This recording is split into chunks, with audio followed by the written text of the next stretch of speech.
Security forces ने वतन दुश्मनों पर जमीन तंग कर दी। ISPR के मुताबिक सिक्योरिटी फोर्सेज के डेरा इस्माइल खान में ऑपरेशन 22 खारिज मारे गए। सिक्योरिटी फोर्सेज ने भारतीय प्रॉक्सी फितनल खारिज की मौजूदगी की इत्तला पर ऑपरेशन किया। सिक्योरिटी फोर्सेज और फितनल खारिज के दरमियान शदीद फायरिंग के तबादला। फोर्सेज ने फितनल खारिज के ठिकाने को मौसर अंदाज में निशाना बनाया। सदर ममलिकत आसिफ जरदारी और वज़ीर आज़म शहबाज शरीफ का कामयाब ऑपरेशन पर फोर्सेज को खिराज तहसीन पैगाम में कहा कि हर किस्म की दहशत गर्दी के मुकम्मल खात्मे के लिए पुरज़्म है।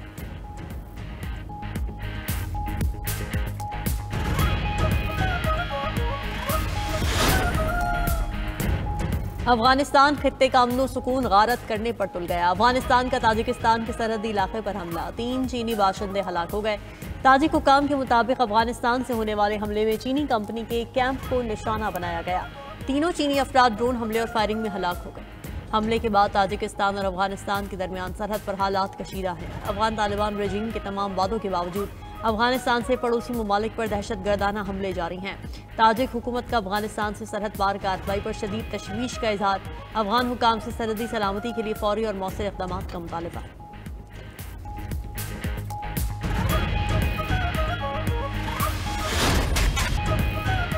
अफगान शहरी का व्हाइट हाउस के करीब हमला, फायरिंग से अमरीकी नेशनल गार्ड्स के 2 एहलकार शदीद जख्मी हो गए।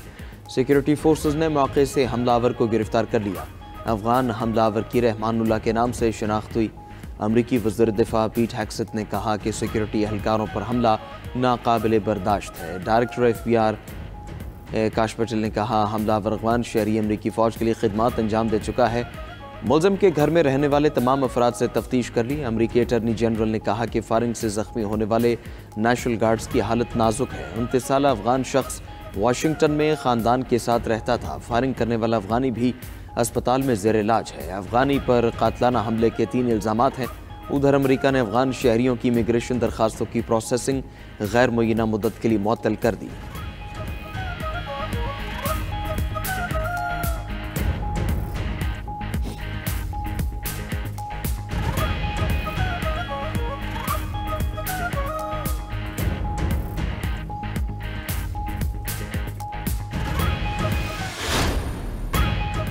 वज़ीर आला KP सोहेल आफरीदी को एक बार फिर बानी PTI से मुलाकात की इजाज़त न मिली। वज़ीर आला ने PTI रहनुमा और कारकुनान के साथ धरना दे दिया।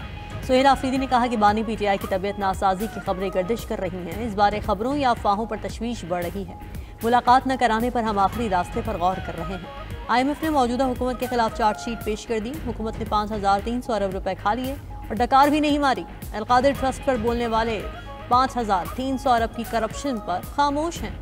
उधर पेशावर हाईकोर्ट ने वज़ीर आला KP की हिफाजती जमानत में 17 दिसंबर तक तौसी कर दी। अदालत का सोहेल आफरीदी को दर्ज मुकदमात में गिरफ्तार न करने का हुक्म।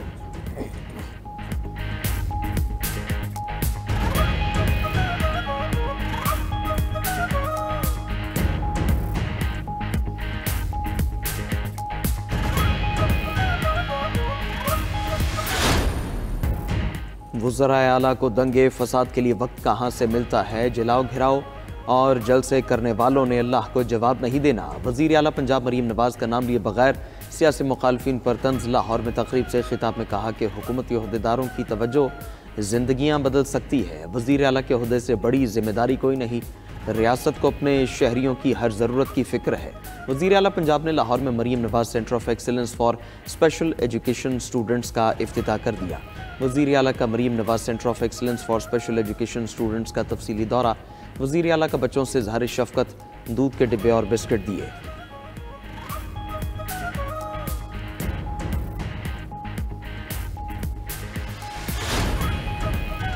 बानी PTI की सेहत के हवाले से तहफ़्फ़ुज़ात हैं। बानी PTI से हर सूरत मुलाकात होनी चाहिए। चेयरमैन PTI बैरिस्टर गौहर की इस्लामाबाद में पार्लियामेंट के बाहर मीडिया से गुफ्तगू। कहा कि बानी PTI से मुलाकात के लिए अदालतों के अहकामात पर अमल नहीं हो रहा। ना वकिला की मुलाकात हो रही है, ना फैमिली के अफराद की और ना ही पार्टी क़यादत की। हम हरीपुर का इलेक्शन 27,000 वोटों से जीते हैं। मुआविन खुसूसी खैबर पख्तूनख्वा शफीउल्लाह जान का कहना है कि 27 अक्टूबर से लेकर आज तक बानी PTI को तन्हाई में रखा गया है। पार्टी को बानी PTI से मुताल्लिक़ शदीद तशवीश है। सेनेटर अली जफर ने कहा कि बानी PTI से मुलाकात न कराना इंसानी हुकूक की खिलाफ वर्जी है।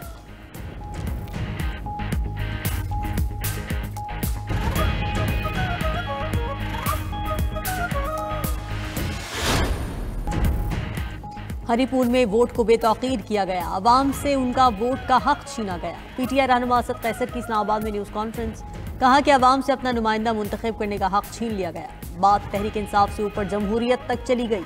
अब लड़ाई तहरीक इंसाफ की नहीं रही। 2 दिसंबर को कोयटा में जलसा होगा। महमूद अचकजई बोले, मुल्क बहरान में मुब्तला है, हमारी हुकूमत से कोई दुश्मनी नहीं, हमारा मसला अवाम के हुकूक है।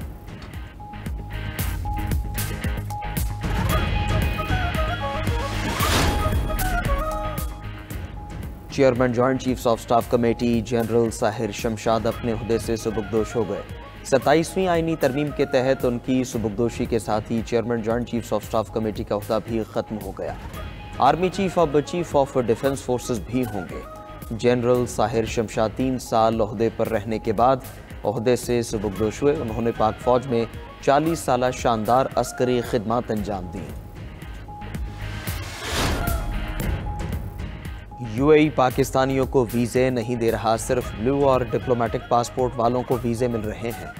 हुकाम वजारत दाखिला की सेनेट की कायमा कमेटी बराए इंसानी हुकूक को ब्रीफिंग कमेटी को बताया कि पाकिस्तानी पासपोर्ट पर यूएई और सऊदी अरब में पाबंदी लगते लगते बची है। अगर पाबंदी लग गई तो इसे हटवाना मुश्किल होगा। पड़ोसी मुल्क ने हमारे सिस्टम में मुदाखलत की और पासपोर्ट बनवाए, इसमें हमारी भी जिम्मेदारी होगी कि करप्शन हुई होगी। चंद माह कबल सऊदी अरब से बड़े पैमाने पर पाकिस्तानी निकाले गए। इनमें कई अफगान शहरी पाकिस्तानी बनकर मुकीम थे।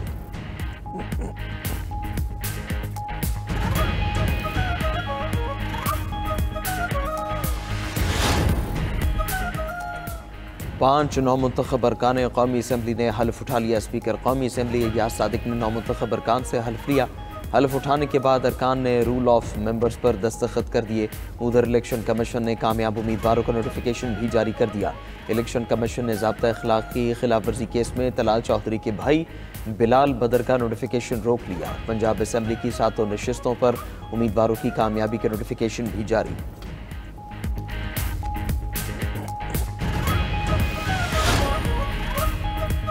वज़ीर ख़जाना ने सरकारी इदारों में करप्शन से मुताल्लिक़ IMF की रिपोर्ट को गैप करार दे दिया। मोहम्मद औरंगज़ेब ने कहा कि IMF की बोर्ड मीटिंग आ रही है, मामलात को मिलकर आगे बढ़ाएंगे। रिपोर्ट में सरकारी इदारों के मामलात में खला की निशानदही की गई। तमाम हल तलब निकात पर काम करेंगे। वज़ीर ख़जाना ने पार्लियामेंटेरियंस के बैंक अकाउंट्स की बंदिश की खबरों की भी तरदीद कर दी।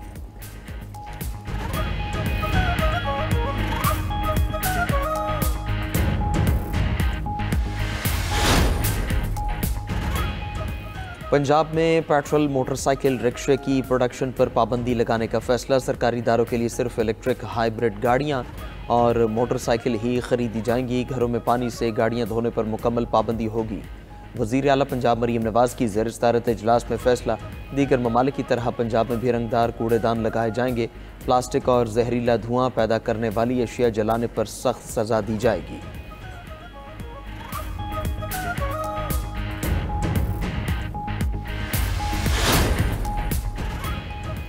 हांगकांग में कसीरुल मंजिला रिहायशी इमारत में लगने वाली खौफनाक आग पर काबू पा लिया गया। आतिश ज़दगी से 83 अफराद झुलसकर हलाक हुए। आग लगने के बाद से 300 अफराद लापता हैं।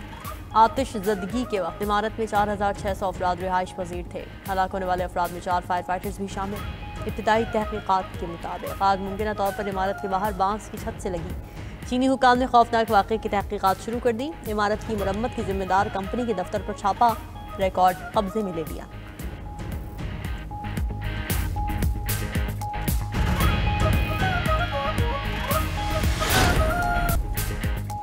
रूस में फौजी अदालत ने 8 अफराद को उम्रकैद की सजा सुना दी। गैर मुल्की मीडिया के मुताबिक मुलजमान पर क्रीमिया से मिलाने वाले पुल को तबाह करने का इल्ज़ाम है।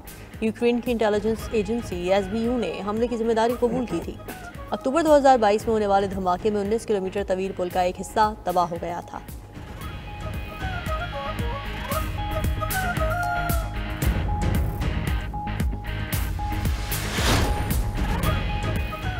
श्रीलंका शदीद बारिशों की लपेट में आ गया। 1 हफ्ता बारिशों से सैलाब और लैंड स्लाइडिंग से तबाही। मुख्तलिफ हादसात में हलाकतों की तादाद 31 हो गई। 14 अफराद लापता। मकामी गाँव में तोदा घरों पर गिरने से 16 अफराद हलाक हो गए। उधर इंडोनेशिया के सूबे सुमात्रा में तूफान की तबाहकारियाँ, सैलाब और लैंड स्लाइडिंग से हलाकतों की तादाद 46 हो गई।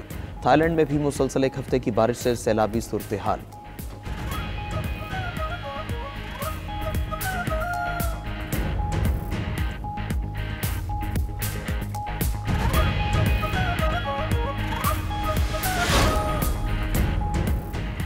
दुनिया में तैयारों का सबसे बड़ा कब्रिस्तान अमेरिकी रियासत एरिज़ोना में वाक़ है। अंदाज़ों के मुताबिक वहाँ तकरीबन 4,500 तैयारे और 40 खलाई जहाज़ मौजूद हैं, जिनकी मजमूई मालियत $35 अरब से ज़्यादा है।